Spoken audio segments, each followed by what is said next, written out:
Salama,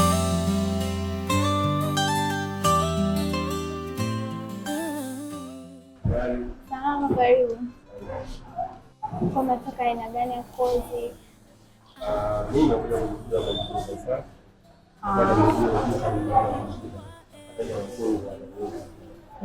Hapa chuoni kwetu kuna programu za kompyuta mbalimbali.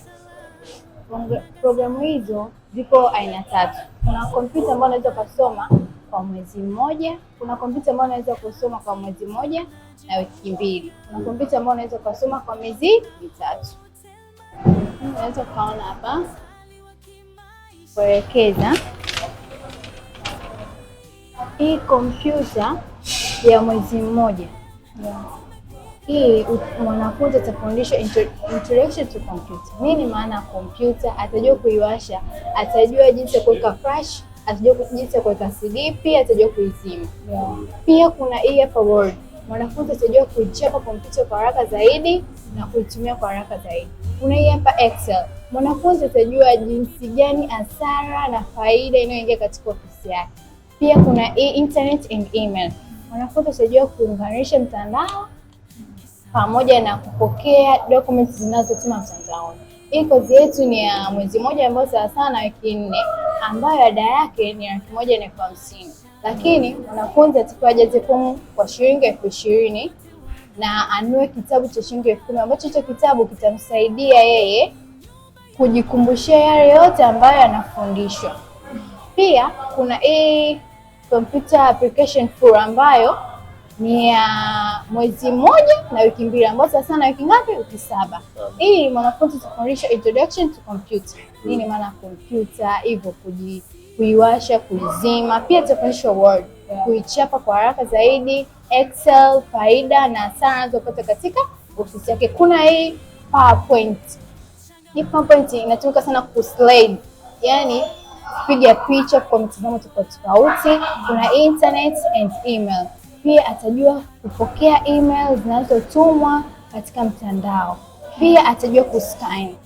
Pia atajua kuprinting na kupata photocopy. Hii hapa ni full course ambayo ni computer application ambayo ni full, ambayo ni sasa na wiki ngapi? Wiki 7, ambayo ni mwezi mmoja na wiki 2, ambayo ada yake ni 200,000. Pia mwanafunzi anatakiwa ajaze fomu shilingi 20,000 pamoja na kununua kitabu ambacho atakuwa anajisomea ili ajikumbushie vile vitu ambavyo vinafundishwa. Kwa hiyo jumla ya ada itakuwa 2,30,000. Pia kuna hii hapa kozi ambayo ni ya miezi mitatu, ICT for beginner, ambayo hii ICT for beginner mwanafunzi atafundishwa jinsi gani anaweza kutengeneza matangazo, jinsi gani anaweza kutengeneza business card. Hii hapa Adobe Photoshop, ambao mwanafunzi atajua jinsi gani kutengeneza business card, atajua kutengeneza matangazo, logo mbalimbali, ambayo hii hapa ni miezi mitatu. Ada yake ni sawasawa na 3,90,000. Pia anatakiwa ajaze fomu ya shilingi 20,000 pamoja na kununua kitabu cha shilingi 10,000 ambacho hicho kitabu kitamsaidia ajikumbushia yeye yote ambayo anafundisha. Karibuni sana. Maswali? Mimi namba saidi naweza katika hiyo kozi ambayo ya introduction of computer, yani itaweza kusaidia huku ambapo nikishamaliza hapo, ina faida gani? Nataka kuchukua hiyo kozi, ina faida gani? Hii ya kompyuta yote unataka ya muda gani? Ya wiki 3. Hii itamsaidia kwa sababu atajua jinsi gani kompyuta inawasha. Maana kuna watu wengine wanakuja chuoni hawajui. Kwa hiyo hii akichukua itajua jinsi ya kuwasha kompyuta, atajua jinsi ya kuizima, atajua kuweka flash. Pia atajua kupokea email zinazotuma mtandaoni. Pia atajua faida gani inayoingia katika ofisi yake. Vitu kama hivyo vitamsaidia na kuichapa kwa haraka zaidi. Kila siku anapozidi kufundishwa atajua. Swali jingine? Sasa ukitaka kujiandikisha, malipo yanakuwaje? Unalipa kwenye akaunti zetu, pia unalipa kwa muda kidogo kidogo.